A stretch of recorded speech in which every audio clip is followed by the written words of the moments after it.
Imagine you're standing on a bustling city street. Cars honk, sirens wail, conversations ebb and flow around you. Your senses are bombarded. Sights, sounds, smells, a symphony of information. How do we make sense of it all? How do our brains decide what to focus on and what to ignore? Our brains, for all their complexity, have a limited capacity for processing information.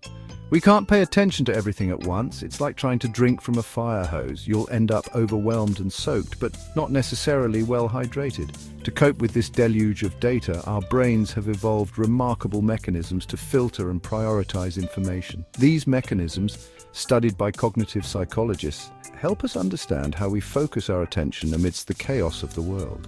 They are the gatekeepers of our perception, deciding what enters the realm of conscious awareness. Think of your mind as a busy information highway. Data from your senses, sight, sound, touch, taste, smell, are constantly streaming in, vying for attention. But the highway has bottlenecks, points where the flow of information is restricted. These bottlenecks, according to some theories, act as filters, selectively allowing some information to pass through while others are left behind. These bottleneck theories of attention propose that we can only process a limited amount of information at a time. Like a diligent traffic controller, our attentional system directs the flow, ensuring that the most important information gets through. But how does this filtering process work? What determines which information is deemed worthy of our attention? Two prominent models, Broadbent's filter model and Treisman's attenuation model, offer different perspectives on this intriguing question. Imagine yourself at a crowded cocktail party. Conversations buzz around you, a cacophony of voices, but suddenly your ears perk up. You hear your name mentioned across the room. How did your brain manage to pick out your name amidst the noise? This phenomenon, known as the cocktail party effect, highlights a key aspect of attention: our ability to selectively focus on one stream of information while filtering out others. Donald Broadbent, a pioneering cognitive psychologist, proposed a model to explain this selective attention. Broadbent's filter model, proposed in 1958, suggests that attention acts as an early filter, blocking out irrelevant information at the very beginning of the perceptual process. According to this model, information from our senses enters a sensory buffer, a temporary storage system. Only the attended information, selected based on physical characteristics like loudness or pitch, passes through the filter for further processing. While Broadbent's model elegantly explains the cocktail party effect and our ability to focus on a single speaker, it has faced criticism for being too rigid. Does meaning have no role in early attentional selection? Experiments suggest otherwise. Imagine this: you're at that same cocktail party, engrossed in a conversation. Suddenly, from the background chatter, you hear words like fire or emergency. Even if these words weren't particularly loud or distinct, they likely captured your attention. This intrusion of meaningful information suggests that unattended stimuli are not entirely blocked out. They might be attenuated, their volume turned down, but they can still get through if they hold personal significance or emotional weight. This realization led to the development of alternative models, such as Anne Treisman's attenuation model, which acknowledged the role of meaning in attention. Treisman's attenuation model, turning down the volume. Anne Treisman, a British psychologist, proposed a more nuanced view of attention with her attenuation model in 1964. Instead of a strict filter that completely blocks out unattended information, Treisman envisioned an attenuator, like a volume knob on a stereo system. According to this model, unattended information is not completely blocked, but rather attenuated, its strength reduced. This attenuation allows for some level of processing, even for unattended stimuli. Importantly, the attenuator is influenced by both physical characteristics like loudness and the meaning of the stimuli. The cocktail party revisited how meaning breaks through. Let's revisit our cocktail party scenario. You're engrossed in a conversation, but words like fire or emergency still manage to grab your attention even if they're spoken softly. Why? Because these words have a high threshold for activation. Treisman's model suggests that words or concepts that are personally relevant, emotionally charged, or highly frequent have lower thresholds for activation.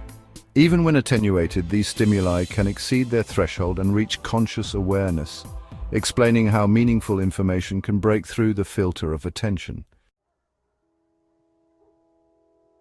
Deutsch and Deutsch, a late filter for a late decision. While Broadbent and Treisman placed the filter relatively early in the information processing stream, Diana Deutsch and her husband Anthony Deutsch proposed a radically different view, the late filter model. Their model, put forth in 1963, argues that all incoming information is fully processed for meaning, regardless of whether it's attended to or not. The filter, according to this model, operates at a much later stage just before the information enters conscious awareness. Selection, in this view, is not about preventing processing, but about consolidating memories and guiding responses. The problem of practice: can selection really be that late? While the late filter model highlights the pervasive influence of meaning, it faces criticism for its apparent inefficiency. Does our brain really process all information to the same depth? Even the irrelevant bits? Evidence suggests otherwise. Consider the effects of practice. Tasks that initially require our full attention, like driving a car, can become automatic with practice. This suggests that we can learn to selectively attend to relevant information and ignore distractions, implying an early filtering mechanism. The debate between early and late selection models highlights the complexity of attention. It's likely that attention involves a dynamic interplay of both early and late selection mechanisms, with the filter's location shifting depending on the task demands and the individual's expertise. Neisser's balancing act: early filtering, late selection. Ulrich Neisser, a prominent cognitive psychologist, attempted to reconcile the early and late selection viewpoints with his two-stage model of attention. He proposed that attention operates in two distinct but interconnected stages. The first stage involves pre-attentive processing, a rapid parallel process that scans the environment for basic features like color, shape, and movement. This stage acts as an early filter, quickly identifying potentially relevant stimuli.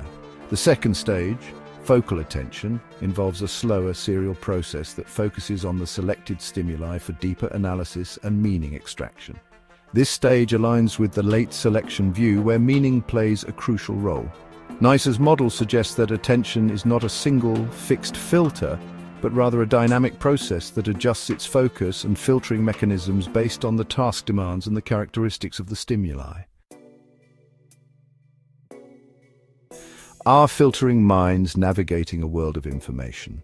Our understanding of attention, like our exploration of the cosmos, is an ongoing journey.